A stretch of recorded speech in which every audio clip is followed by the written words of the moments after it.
Bonjour Jean-Michel Fauvergue. Bonjour. Député La République En Marche, je le rappelle, de Seine-et-Marne, mais aussi ancien patron du RAID, vous connaissez bien la question policière. Quand on découvre tous les trous dans le filet par lequel est passé cet assaillant, est-ce qu'on peut encore parler de simples failles, comme l'a dit le ministre de l'Intérieur ? Écoutez, c'est difficile de juger cette affaire-là et l'enquête nous en dira plus, bien évidemment. Là, on est au début de cette enquête-là. Maintenant, il est clair que des services de renseignement et des services particuliers, des services spécialisés doivent être protégés de manière spécifique et que sans doute il va falloir se pencher sur la manière de faire passer des invitations et de réévaluer les fonctionnaires de manière courante sur ce type de service-là. Oui. Mais Jean-Michel Fauvergue, est-ce que nous en sommes encore là ? Certains dénoncent plutôt un déni, un aveuglement coupable dans ce long combat contre le terrorisme islamiste.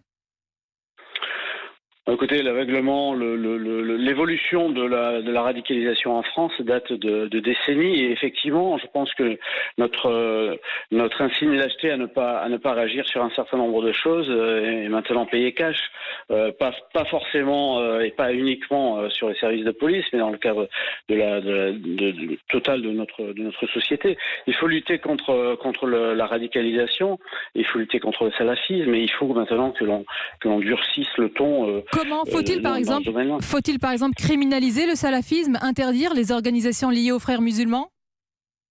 Alors, c'est difficile. Attention, il faut qu'on soit honnête aussi avec nos manières de penser, nos libertés. Et c'est difficile d'interdire une manière de penser. Non, il faut suivre les choses de cette manière-là. Il y a eu, on est en train de parler en ce moment de commission au niveau de l'Assemblée nationale, de commission au niveau du Sénat.